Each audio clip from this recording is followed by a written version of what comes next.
The new servant girl. That evening in a little attic room, Sarah sat on the bed in her old black dress.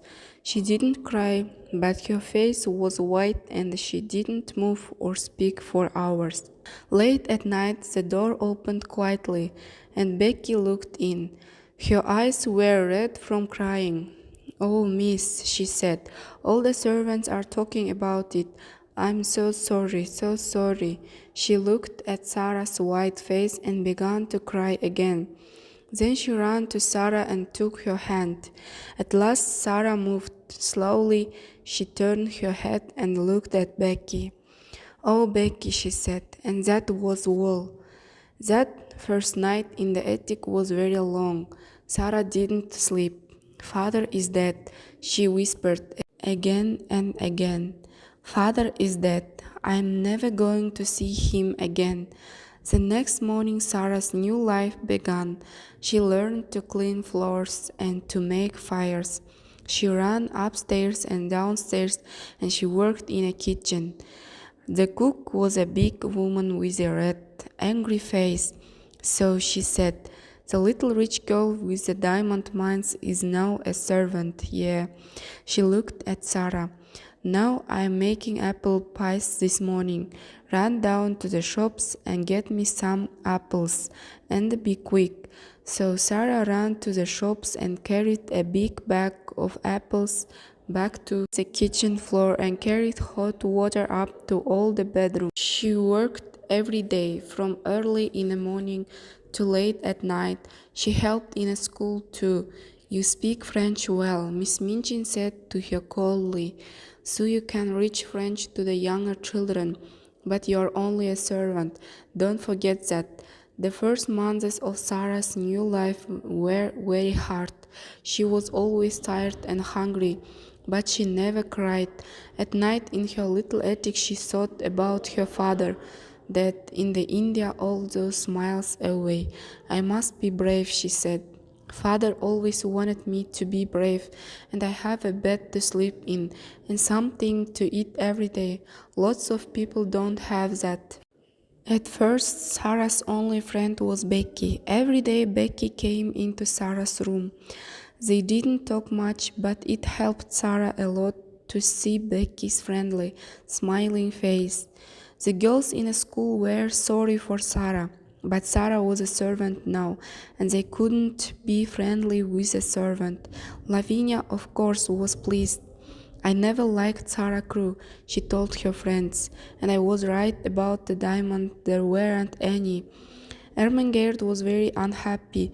When she saw Sarah in the school, Sarah walked past her and didn't speak.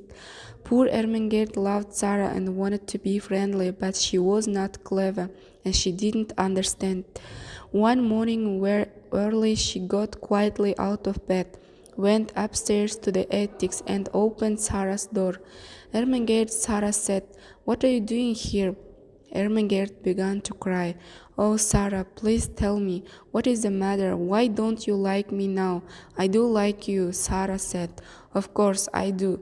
But you see, everything is different now. Miss Minchin doesn't want me to talk to the girls. Most of them don't want to talk to me, and I thought perhaps you didn't want to." "But I'm your friend," cried Ermengarde. "I'm always going to be your friend, and nobody can stop me." Sarah took Ermengarde's hands. She suddenly felt very happy. Perhaps she cried a little, too. Who can say? There was only one chair, so the two friends sat on a bed. Ermengarde looked around the attic.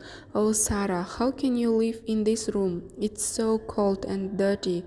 "It's not so bad," said Sarah, "and I have got lots of friends. There's Becky in the next room, and come and see." She moved the table under the window, and then she and Ermengarde stood on it and looked out of the window over the roofs of the houses. In her pocket Sarah had some small pieces of bread. She put her hand out of the window with the bread on it. "Watch," she said. After a minute, a little brown bird flew down to Sarah's hand and began to eat the bread. Then a second bird came, and a third and a fourth.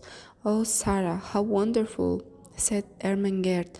"They know I am their friend," said Sarah, "so they're not afraid." "Nobody," said Sarah sadly, "so I never see anybody at that window, and I can only talk to the birds." But one night, 2 or 3 weeks later, Becky came into Sarah's room. She was very excited. "Oh, miss," she said, "an Indian gentleman is moving into the house next door. Well, he's English, but he lived in India for years and years, and now he's going to live next door. He's very rich, and he's ill. Something bad happened to him, but I don't know what." Sarah laughed. "How do you know all this?" she said. "Well, miss, you know the Carmichael family across the street," Becky said. "I'm friendly with their kitchen girl, and she told me Mr. Carmichael is the Indian gentleman's lawyer, so they know all about him." Менің каналым ұнаса, тіркеліп, лайк басып, пікір қалдырып, қазақша канал дамуына үлес қосыңыздар.